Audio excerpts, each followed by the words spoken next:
This is Raw with Ollie McNicol, joined today by Dan Dowling. There's no good introduction to you. There's so much I could say. That's hurtful. I was thinking about this actually all morning. Simply put, I think you are the most underrated elite athlete in Australia. What do you think about that? I think that's absurd. True though, man. No, that's outrageous. But thank you. You're welcome. Thank you very much. So for those who don't know you or much about you, let us know who you are and where we are right now and how it came about, man. That's a very long story.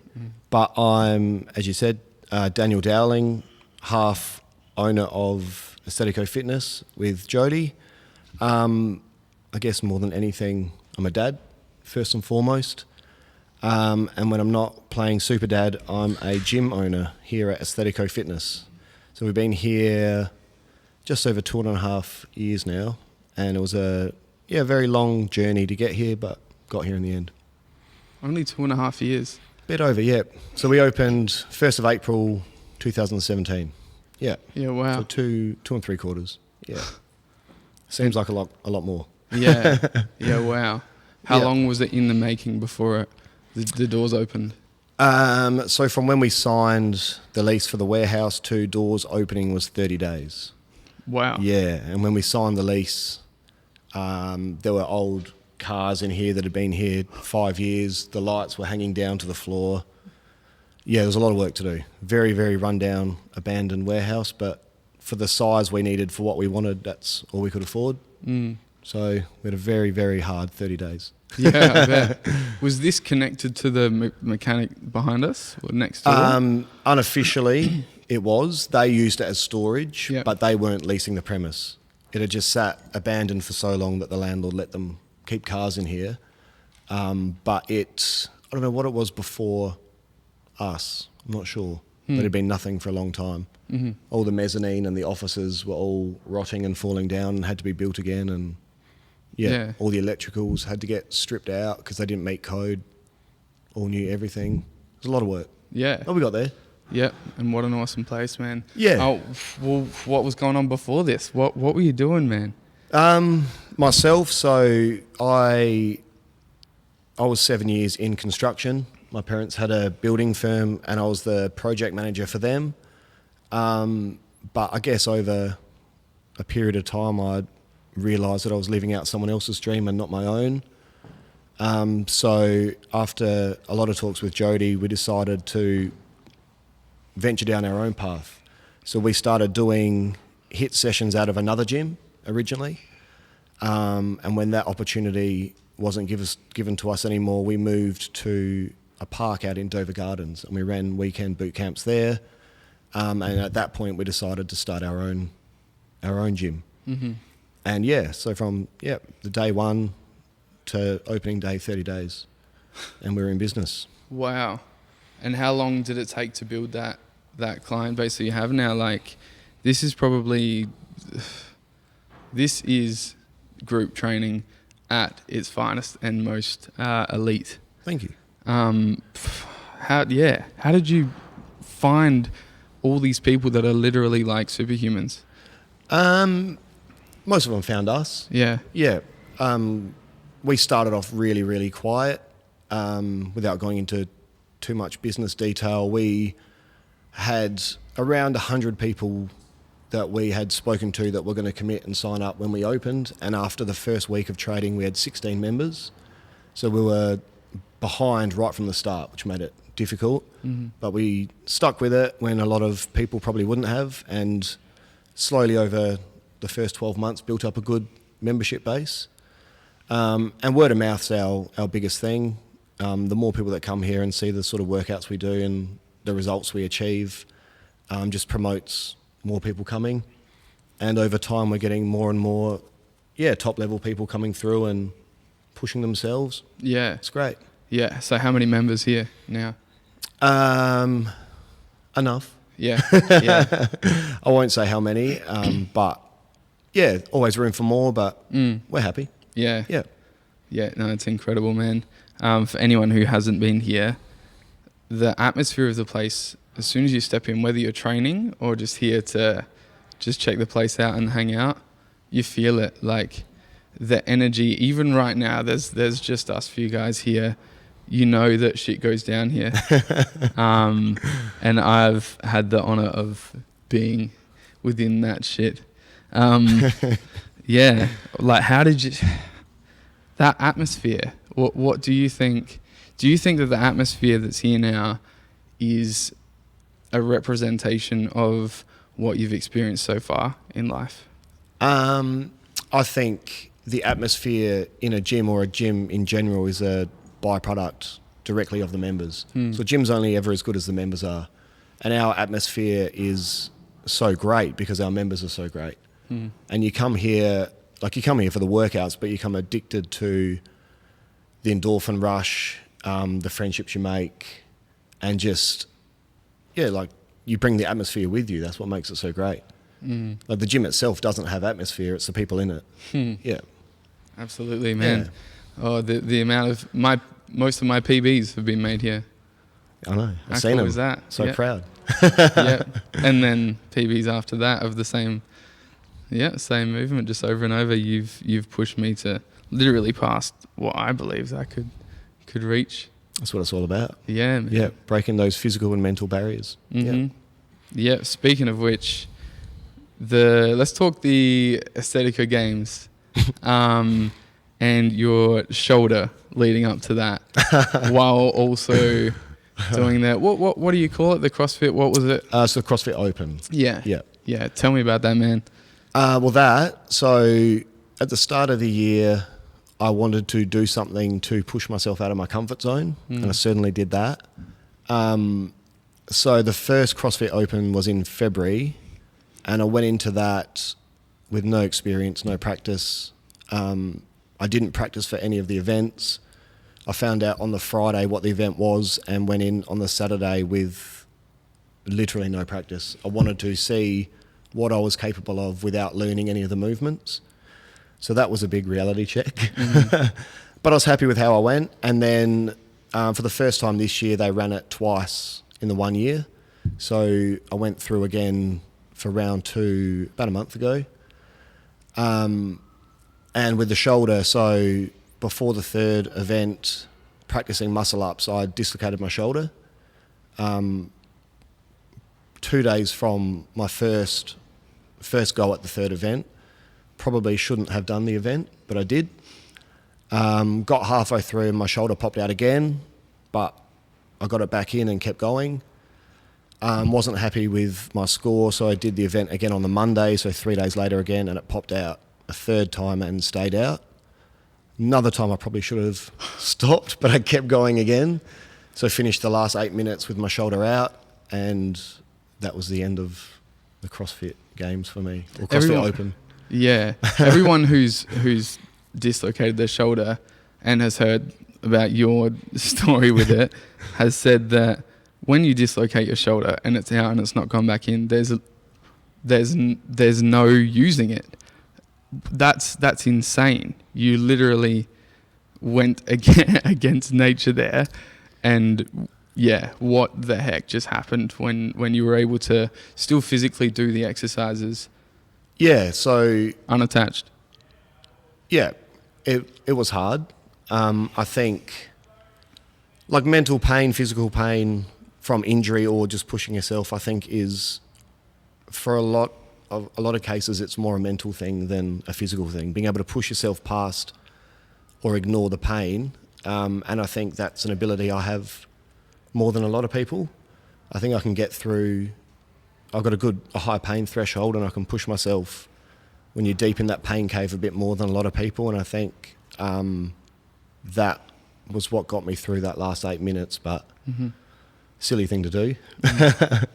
But why? How is your pain threshold? Like what? How did that come about, man? Because that's not something that people are born with. I don't believe. I believe that it is somehow related to I guess what we've experienced and and dealt with. So like, how is your pain threshold at that point? I've been through a lot in my life, a lot of hurdles, a lot of bad shit I've had to get through. So I think that's given me a higher tolerance for the mental pain side of it. Physically, I think, like, I'm not genetically gifted like a lot of people. I'm not. Bullshit. I'm not. I have to work really hard for what I try and achieve. I see a lot of people come in here that, like, I've been training effectively 15 years. There's people that have trained a few months that can do what I can do. Like, there's a lot of people that are a lot more genetically gifted, a lot of people that are stronger, faster, more mobile. But because of that, I do think that the mental barrier and being able to get through that is my advantage. So that's something I work really hard on. I push myself a lot further than I think a lot of people do, just because I know that when everything else fails for me, that's one thing that is going to keep me going. The training. Yeah. Yeah. Yeah. Yeah. Yeah. I think I can, like I said before, I can stay right deep in that pain cave longer than a lot. Yeah. Yeah, I've seen that. Absolutely, yeah. And you just did a deadlift comp out of nowhere? Like, did you prep for that? That was just on Saturday, yeah? Yeah. So I saw it pop up on my Instagram, 618 Barbell were running a deadlift comp. So I sent BJ, who's the owner, a message, and like, I've always deadlifted with straps, as you know. It's my comfort zone. But I've always been, in the back of my mind, disappointed in what I could deadlift without straps, because I've seen what you're capable of, and it's a lot more than I could do. So I shot him a message and just said, look, I'd love to get involved, but I use straps. Is that okay? And he said, no, it's not. You can wear the suits they wear, and you can have a belt, but you can't use straps. So at that point, I decided to leave it till next year. But a close mate and one of our members, Damo, I was talking to him that night, and he pretty much just went with the fuck it, why not attitude. And I was talking about, like, the most I'd ever done without straps was a 140 kilo deadlift, I think. And what did you lift at the comp? 237 and a half. I don't know, I think it's a little bit more than That's you. huge, man. Let's not go into that. My goal was to beat this guy, Ollie, because I've seen him do 235. I think I just got over that. Yep, I saw. Yeah. But yeah, that's insane, man. And so what was the best there? Who won? I was in the open. Yeah. I think the biggest successful lift was a 290 by some just unit. How much did he weigh? 135. 135. I think. Pulling at 290, which is pretty incredible. There was another young guy, who would have only been 21, I think, another unit. He pulled 300 but got a no rep because he was bouncing it off his quads, but man, he still pulled 300. It's insane. Also a pretty heavy dude? Another heavy dude, yeah. I was definitely on the lighter side. Yeah. You were, I don't know if that chart that you posted, was that the placings as well? Was that in order of placings? Yeah. Okay, yeah. So you were only, what was it overall? So first deadlift comp, was it fourth? Fourth, I was fourth by 2.5 kilos, which I know I could have got, which is frustrating, but yeah. Yeah, how much are you weighing right now? Well, I weighed in at 91.05. And the body fat percentage? About 9, I think. 9, low 9s. Yep. If only they had some sort of scoring for that. I know. That's that's insane, man. But there was a competition after us. I think Capo, I think it's called. And there was just some monster there. Probably the biggest dude I've ever seen. Just jacked. Yeah. He opened with a 310. Oh. It's his first of 3 lifts, 310. Like, just absurd. So Jeez. that put me back in my place. Yeah. Did you go in expecting to hit the number you did? No. I went in wanting a 235. Yeah. But I felt good on the day, and the first lift went up really easy, second lift went up really easy, and I wanted to go more than I did, but I didn't want to miss my third lift on my first comp. So I played it safe, and I'm happy. Yep. Is that the first? That's the first comp you've ever done? Like first I've ever been to. Yeah, wow. I'd never even been to a deadlift comp, but again, I wanted to push myself out my comfort zone. I do well under competition settings, so I wanted to see what I could do, and I don't think I would have been able to do that if it wasn't there. So I'm glad I went. But I also just really wanted to see some big dudes lift some big shit, and I got to see that, and it was so cool. That would have been really, really cool. Really cool, man. Yep. Yeah, and that would have pushed you to go even harder. Yeah, for sure. Far out. Man, I saw that the post that you posted up on Instagram recently. That blew my mind. What? Tell me about that, man, because that post is obviously it's an emotional thing. Yeah, that's. I was saying to you before, I think. First of all, what was it? Tell us what it was. It was a comparison photo from a shot when I was at my biggest, about 7 years ago, to one currently. So back then I was focused on strength and just being as big as I could, and I had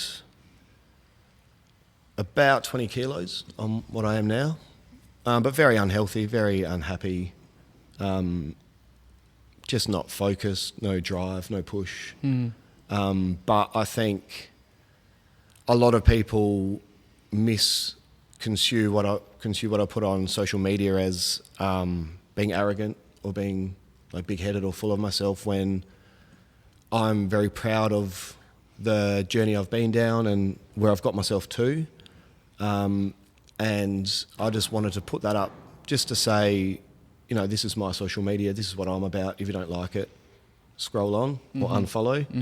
But I think we all look at everyone's social media and you get a snapshot of the best part of their life or what they want to show you. We don't often see people's dark days or their hard times, or we don't see people at their worst. We just see them at their best.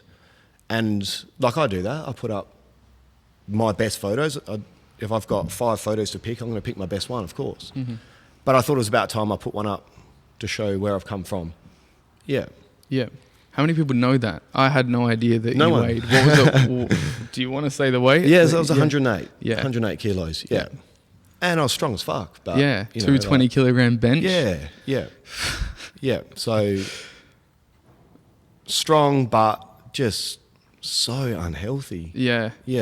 Working up a sweat, like just walking to the kitchen, breathe, just terrible breathing, just terrible sleep, bad food habits.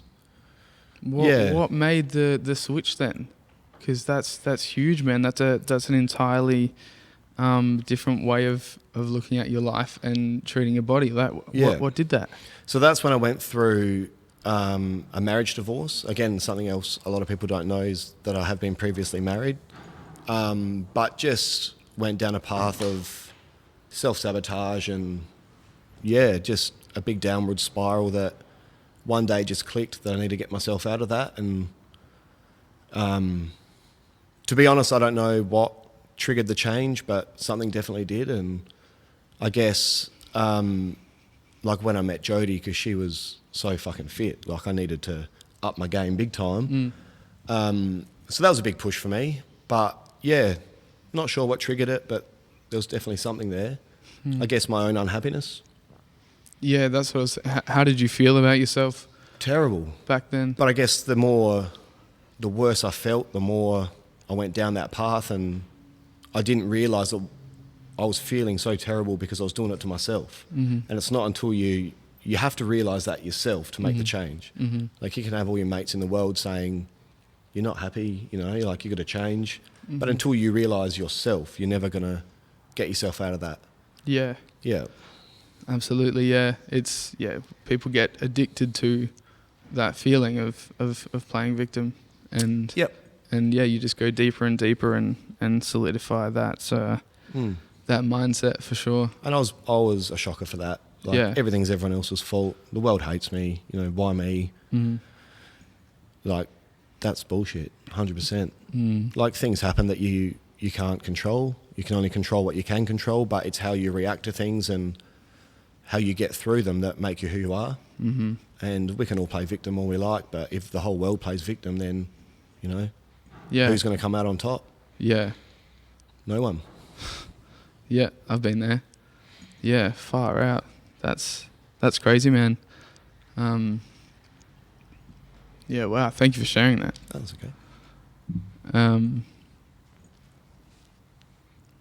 So with all this intense training, then, because you reach limits that the human body is not designed to do on a regular basis, on a daily basis. What's your recovery? Do you have any sort of methods to prepare yourself for the next training session? No. Not as much as I should. Mm-hmm. I've become very focused on muscle release and stretching. I hadn't in the past, and it got me in a whole world of trouble with my disc problems in my back. Obviously the shoulder at the end of the day is a result of doing muscle ups when my mobility just wasn't there. So I focus a lot on stretch and recovery. I know Lawson mentioned in the last podcast that sleep is such a high factor, which I believe it is, but it's something I definitely don't get enough of. Having the business and the two boys, sleep's not something that I prioritise as much as I should. So I'll make sure when I'm not sleeping, I'm eating well, lots of water, rest as much as I can. But yeah, it's a very physical job. So yeah. The time that you spend with, we'll go back to that sleep thing because I think that's so interesting. The contrast in certain people's approach to it. But the time you spend with your two boys, is that your downtime? Yeah. Yeah. It's not. It's very stressful downtime because they're young boys. They're crazy. But yeah, that's my happy place for sure. Yeah. Yeah. Surely that in some way provides a similar sort of release and relaxation and recovery than I guess things like sleep and literally just sitting down or whatever it is that people might do. Yeah. Do you think that could compare? Like, I don't think anything can compare. Like the feeling of like now that my second boy Milo's old enough to start really playing with Hugo and interacting, and just sitting back and watching them is the most fulfilling feeling you could possibly have. And I guess the the joy that comes from that is more relaxing than anything. Yeah, it's really cool. Yeah, really, really cool. Yeah, they're the coolest little kids. I'm biased, but they're very cool. Yeah. So sleep. I do remember Lawson talking about that and being the biggest thing, the most important thing, which I believe also it is extremely important. But that's not to say that extremely successful and elite people like yourself can't function on less sleep. I think I'd agree 100%. It's very important. But there are circumstances where sleep isn't always a luxury you can have. I know I would perform and recover better if I had more sleep, but it's just not something that is in my possibility right now. So I just make sure when I do get downtime, I get as much as I can. And I mean, everyone would love to have more sleep, but I sit at around 5-6 hours a night. Is a good sleep. Some nights, maybe once or twice a week, I get under 4, but I've done that for so long now that I can function on that pretty comfortably. If I ever get a rare night where I get more than 6 hours sleep, then I just feel sluggish and slow the next day. That's incredible. I actually think I average having the Aura ring tell me literally how much sleep I get. I didn't know what that was until the last podcast. Yeah, I googled it. It's pretty cool. Yeah. That would be really interesting to see your sleep, at least the sleep quality. Because even though you're getting a little amount of sleep, do you think that it's good quality sleep? On and off. You never fully sleep, I think, having kids in the house. Like every noise, every something half wakes you up thinking, are they okay? But it's definitely, like sleep is greatly affected by stress as well. So the more I can moderate my stress levels, I sleep a lot better. Like this time of the year for a gym is very busy, very stressful. I've got a lot of other things going on in my life, so my stress levels at the moment are pretty high, so my sleep's probably not as ideal as it could be. But yeah, when I do consciously focus on it, I can get a pretty deep sleep. Yeah. Yeah. No, that's heaps interesting. I think I was listening to a podcast with Kevin Hart, and he was talking about how he doesn't get much more than 4 hours or so. And he's more than happy with that. And then you get like these specialists that say that it's doing real damage. But yeah, like it just doesn't show in some people. Yeah. Whereas, but you know what? I reckon training is probably like the defense against that, which sounds crazy because it's so taxing. Yep. But if you have a terrible sleep, all right, so let's say you have a really, really short sleep and you don't train in the morning when you get up, you're probably going to feel worse than 100% if you had a terrible sleep and then did go train. Yeah. That's what I find anyway. I agree. Yeah, 100%. I think a general rule is that people need your 7-8 hours, but like anything, there are going to be people that doesn't apply to. And I think I'm just lucky that I don't need the 7 to 8 hours because I'm not going to get it. Yeah. Yep. And that's cool with you? Yeah, I'm happy with that. Yeah. I like getting up early. I don't like sleeping in. So if I have a restless night with the boys or for whatever reason I'm going to bed late, I'll still get up early, still train. Yeah. Yeah. Yeah. What made me realize that, like how training is such a good defense is like, if you do work, or people who do work an office job or just like a simple 9 to 5, you come across people who, you know, they get to work and they're, you know, slumping around and they like say, oh, I feel so tired and stuff. But they've literally woken up, had breakfast, they've, you know, done everything they need to do and then gone to work in their own time, just casually. Whereas, you know, there's people like you who will get up and obviously, you know, you prioritize your kids and what needs to happen there, but training is obviously going to happen as well. You're not the one that's walking into work and saying how shit you feel. Like, yeah, you know what I mean? Yeah. I think like, obviously there are days that I come to open the gym at 6 a.m. and I'm not 100%. Yeah. Like it's unrealistic to expect to be that all the time. But I think you've got, like when you own a gym and when you're training people, you've got an expectation to be on the game and be enthusiastic and energetic. So there are times that I would probably not give out the impression of how tired I am. But yeah, like I agree with you. If you get up in the morning and mope around the house and like it takes you an hour to get yourself showered and have a coffee and get in the car, like you're setting yourself up for failure for your day and you're going to be tired and lethargic. On the other hand, like if you get up and you've got 10 minutes to get ready, get rushed, you're brushing your teeth in the car, like you're going to get to work stressed and frazzled and you're also going to spend a day of being tired.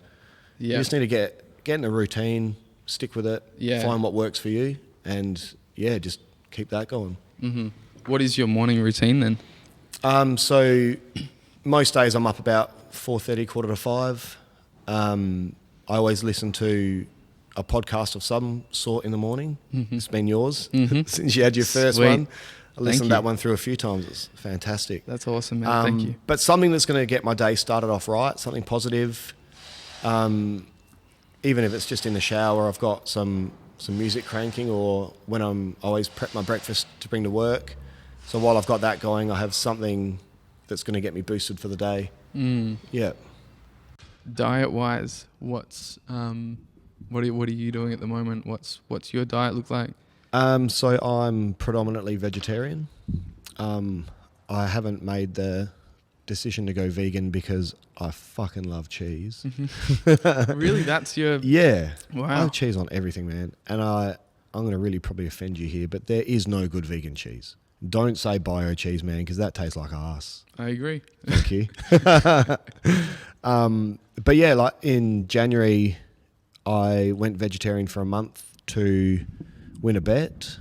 I got betted that I couldn't have meat for a month, and I was determined to do that, and it almost killed me.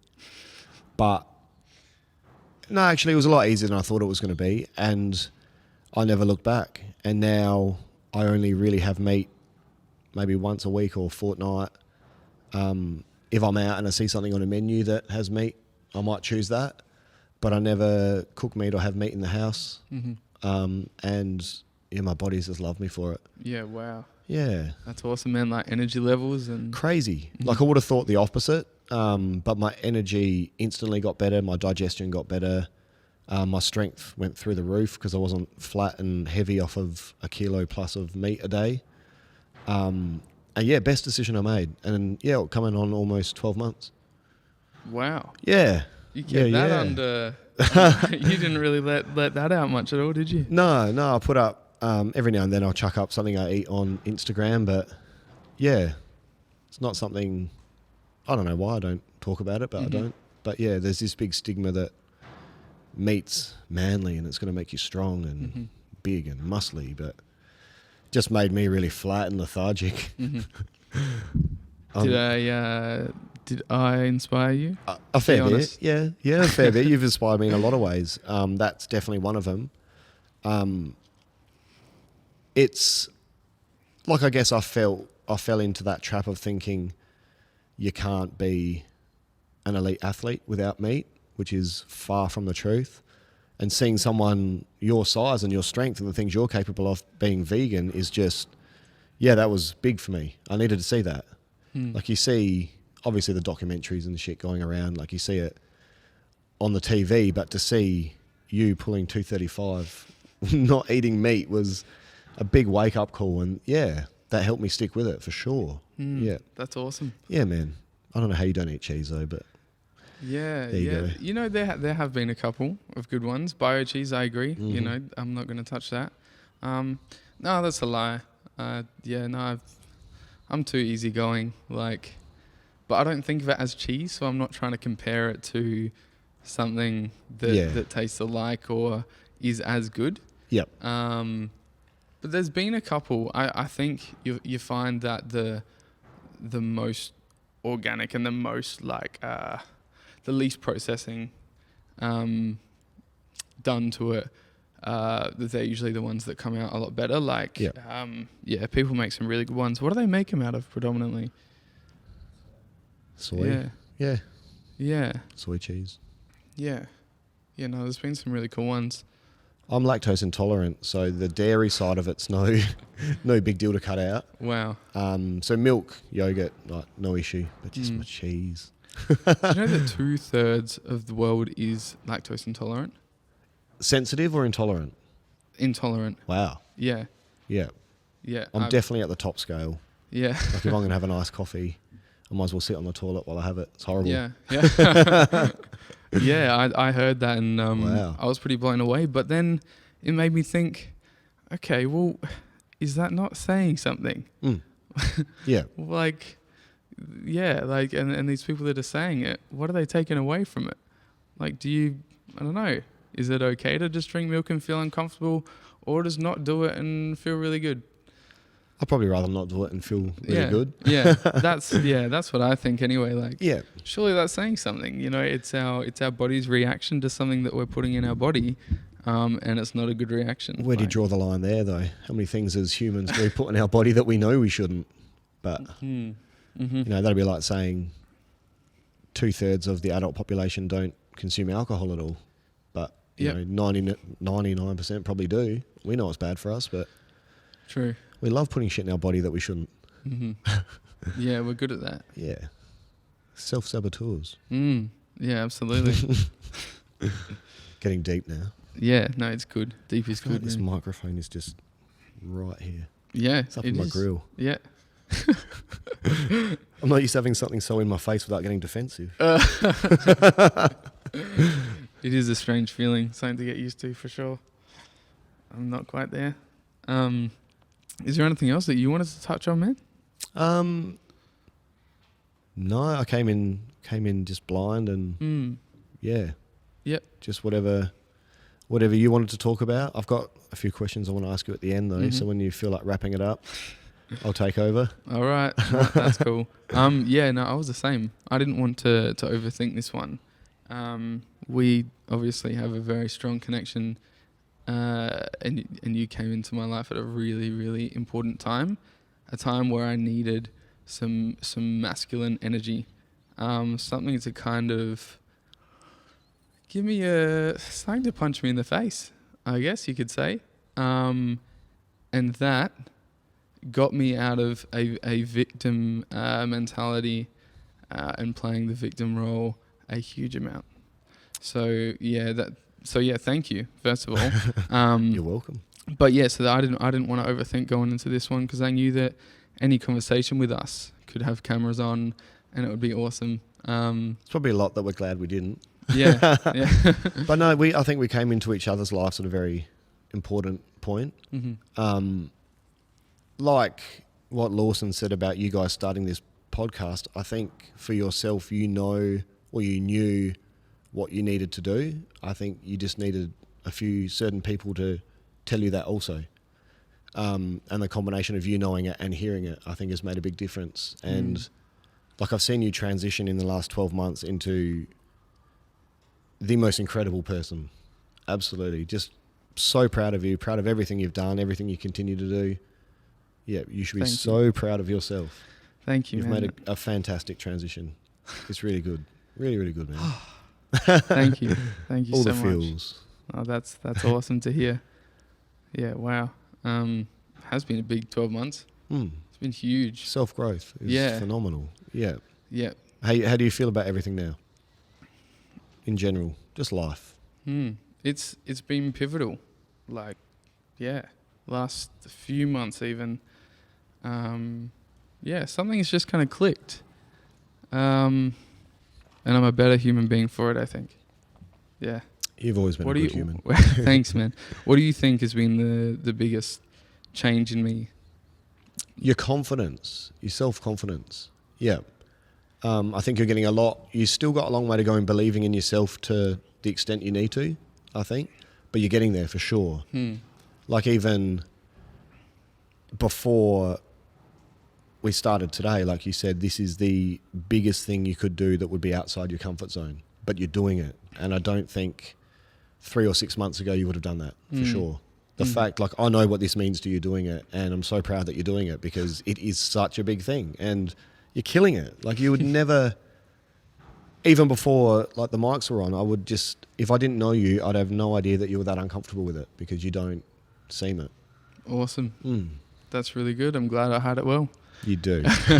Good poker face. Yeah. I think the biggest thing with that is I now see the uncomfortable things as, okay, that's something I need to do. Like, you know, when I think, shit, that I don't want to do that, it's like, I should really do that. Yeah, 100%. Yeah. You got to live outside your comfort zone or you never get anywhere. And the worst thing that can happen is you try something and it doesn't work, but you will learn more from failing that than you would have by doing the same thing correct for the rest of your life. Like you learn so much from failures. Not that you're going to fail this. That's not what I'm saying. There will be failures, The only way you can fail is by getting outside your comfort zone, but you just got to. Yeah. Yeah, you're so young, man. You got so much to look forward to and so much to do, and now's the time to do it. Yeah. I'm excited. Yeah. Very excited. I don't know what I was doing at your age, but it wouldn't have been good. Let's hear. I have no idea. Man, that's so long ago. I have no idea. I would have been out of uni by then. What did you study? Business and economics. Didn't finish, but I went to uni. Back then, I probably would have been working in the Telstra shop, I think. Just running amok with my best mates. We all worked in the Marion store and got no work done. It was cool. It was really cool. Yeah, wow. But yeah, I didn't grow up for a very long time. I probably started maturing at 30, I reckon. Finally realised I needed to get my head out of my ass and make something of myself, or try to at least, and yeah. Yeah, was there something that punched you in the face like it did me, where you realised, okay, it's time to do something differently? Yeah, when we realised we were about to have our first little boy, So finding out Jodie was pregnant was a big push for me. And that's when our clothing label started from, just knowing that there was an extra human that I had to help provide for and look after, and we weren't going to get the job done with what we were doing, so something else had to happen on the side, and that's where our humble little clothing label came from. Yeah, let's go there. Tell me about that then. Well, it started as just some hand-drawn sketches that I showed Jodie one day and just said to her, what do you think of these? I think we need to make some clothes. With the connections we have, I know we'll sell at least 3, even if I have to buy them all myself. But yeah, like she backed me 100% and loved the idea, and it was something that she could help with whilst being pregnant, something I could do out of hours, not realising the work that would have to go into it. I guess that was the start of my lack of sleep. But it prepared me for having children. So, yeah, just started as this little outfit in our garage in our house out at Seaford. Had some really good support of like the local Anytime Fitness out there. Reno and Josh down there helped us out a lot, letting us stock in the gym and having promos there. Yep. Then, What's it called? Elite Aesthetico. So that's where Aesthetico Fitness came from. We got a lot of help from Trent and Paul and the team at it was Muscleworks at the time, now Supmart. So they stocked us in their stores, which gave us a big boost as well. And I think I touched on before, we had a really rough start to the gym financially as a business. And I think that's what pulled us through. We had an Instagram page with 20,000 authentic followers on it that we could pump marketing through. And I think if we didn't have the label and that social media support behind us, we wouldn't have got through that hard patch. So, yeah, the tiny little clothing label at the end is what started this gym. So that's pretty cool. Yeah, absolutely. So for anyone trying to create something similar, obviously 20,000 people, that's a lot in such a short amount of time. How did you get to that? Just time. Time and in your face marketing, I guess. Just trying to be at the top of everyone's feed. I know that ruffles a lot of feathers and people don't want to see the same brand or people at the top of their feed. So we got in early and picked some really cool athletes to help promote our brand. So it was them that was appearing on everyone's feed, which is a lot more inviting to see, I guess. And you just got to commit time. Yeah. To start up any business, you need time, and you need to go in with a realistic expectation of the time it's going to take, and know that you're probably about half of what it's going to need. Yeah. But time was something at that point we had a bit of. So yeah. Cool. Here we are. Shoot me a question if you want, man. All right. Current training goals. What do you got? Where you at? You know what? My training, for the first time, I haven't had any specific goal, and I'm enjoying it more than ever. I'm progressing more than ever. Yep. I'm also in a much better headspace, but yeah, just stopped a bit of a strength program, and now I'm just getting back into the good old hypertrophy. Getting a nice pump. No, that's not all it is, but hypertrophy. You want to build more muscle. I would like that. Where? Where are you going to put it? Everywhere. There is nowhere near enough. Come on, man. I'm glad the cameras don't go down that low. Yeah. That's cool. I like that. I put in my split now, Saturday and Sunday Arvos, I don't program anything. It's just what I feel like doing at the time. It's something fun. Changes every week, and I love that. I love having, on those days I got no goal, no structure, no goal, whatever I feel like doing. I love that. Sometimes you need it, especially after a few weeks that haven't felt quite like training hasn't been where it should. You need one of those sessions that's kind of resets you, I reckon. Do you think so? Gives you the hunger back for it. Yeah. You get, when you train so often, you get into just such a routine of you have to tick all the boxes, you have to hit every weight every time, and that's not realistic. And then it's easy to get in a bad headspace with your training if you have a few days in a row where you're not where you know you should be. Mm-hmm. So I think it's so important to have those sessions where you just go in and have fun. Yeah. And just for an hour, just fuck shit up and do what you want. Yeah. Make sure you got the right people there with you to get the most out of it. Yeah. Yeah. Yeah. Which is why I like our Friday deadlift sessions. Man. Often we go in with no expectation and just to have a bit of fun, but they're the days you get the work done and yeah. Go above and beyond, absolutely. Yeah, man. And also I'm doing Muay Thai at the moment as well. Hell no. So not many people know, but yeah, so weekly I've been doing that as well. That'd be a fatal kick, man. Jesus. I actually Where's need that? to, I've never, other than lacrosse, I've never had any sort of contact like that masculine energy sort of thing. Like even with training, this is also something you've helped me with. So even with training, I've also always had like a really gentle approach, just like, you know, positive mindset, you know, no grunting or yelling or anything.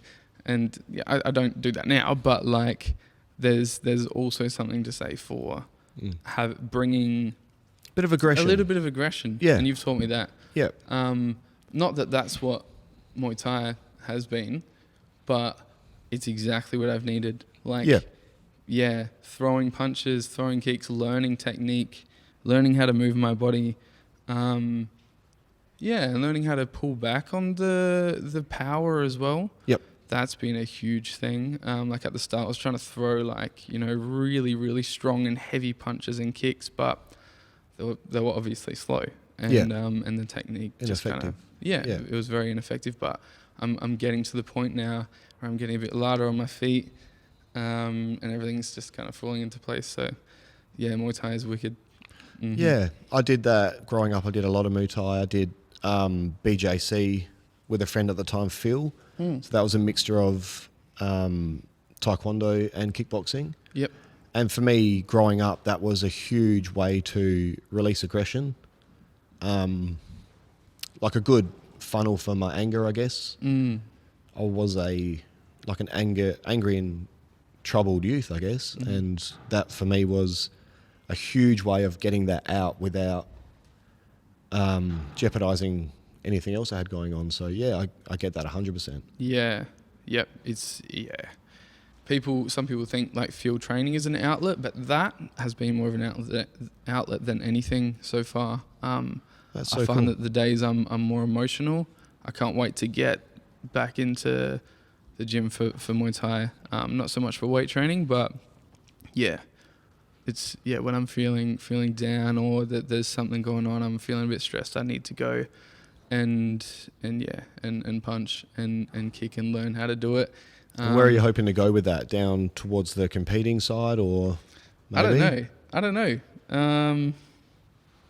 Yeah, not too sure. I was talking to Pat, my trainer, last time, and because they have like in-house sort of comps and stuff, which is pretty cool.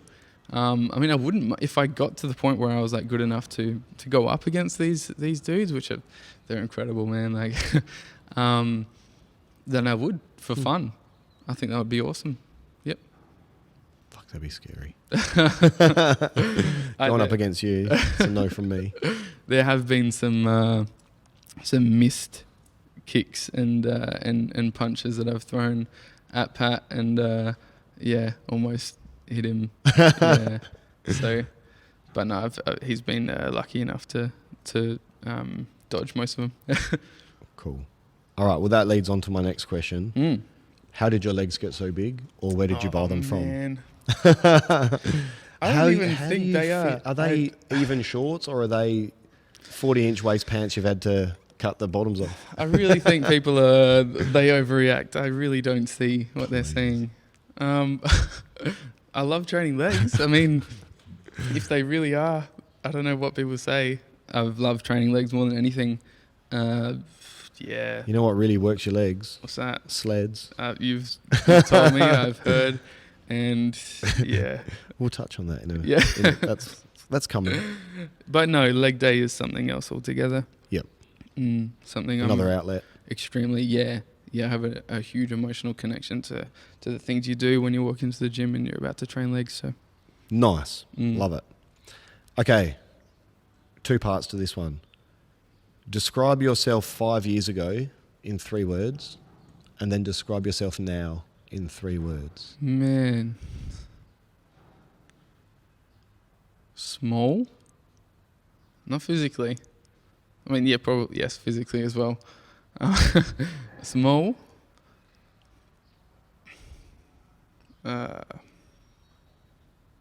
Voiceless. Okay.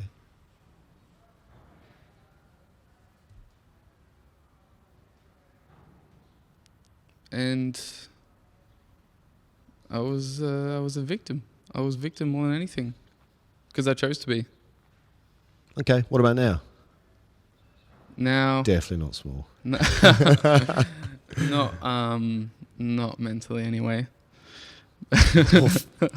You believe this guy? Yeah, huge change in 5 years. Wow. Yep. Any other words you want to use to describe yourself? Willing and open. Yeah, that's something I've taken a lot of pride in, being open to being broken down.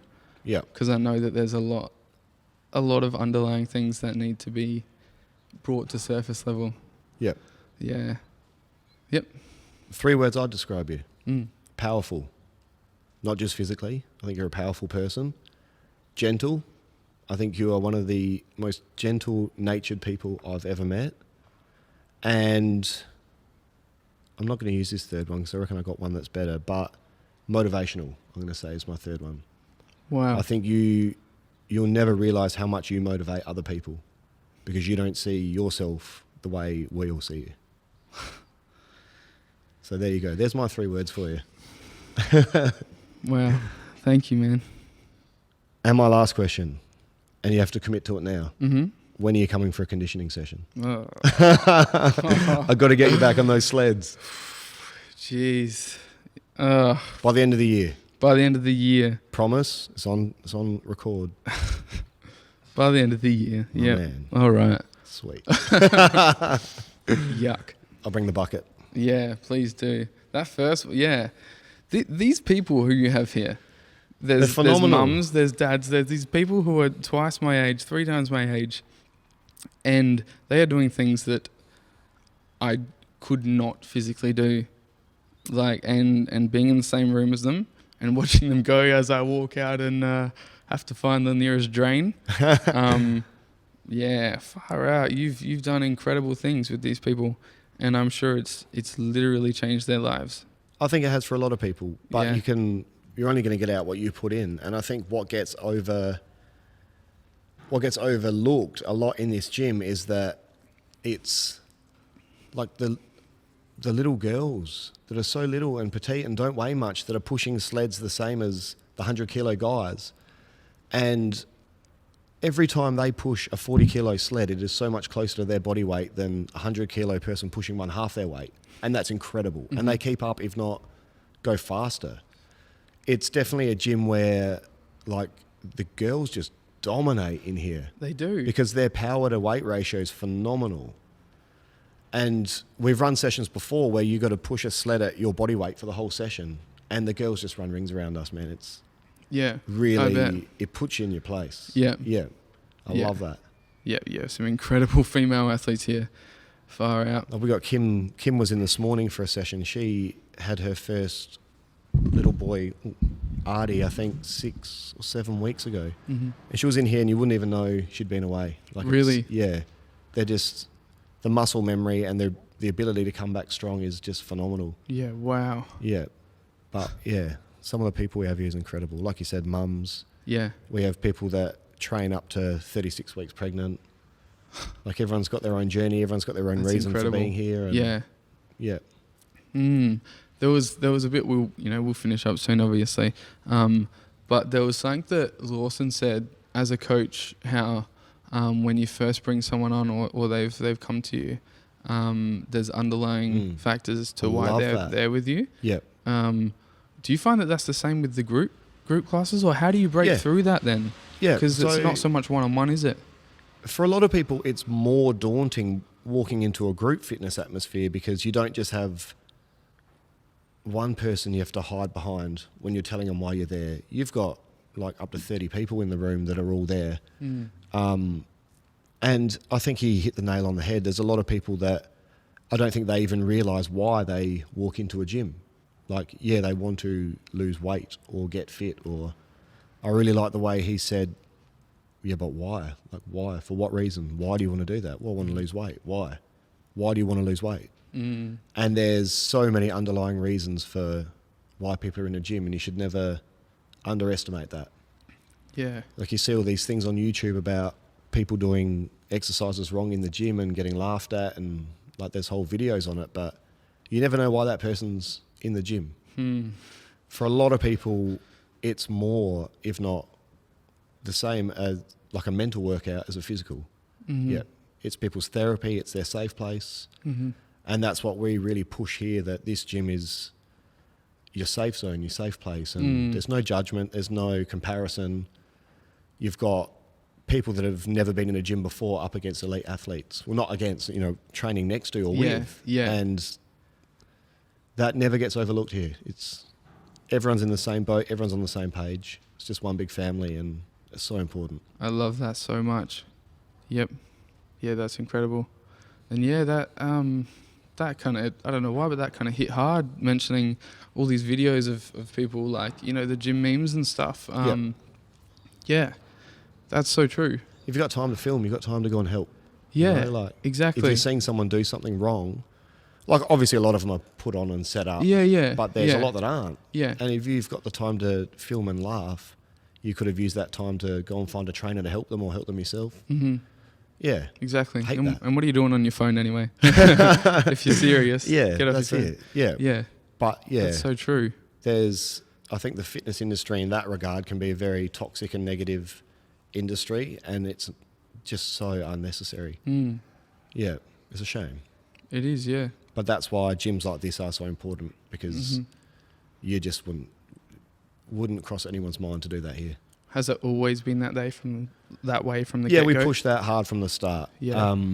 We've got a no tolerance for bullying or anything like that. And it's important, like it's in your contract when you sign here that you're going to act in a certain way, and we expect that, and we haven't had a situation yet that we've had to address that, because everyone just knows.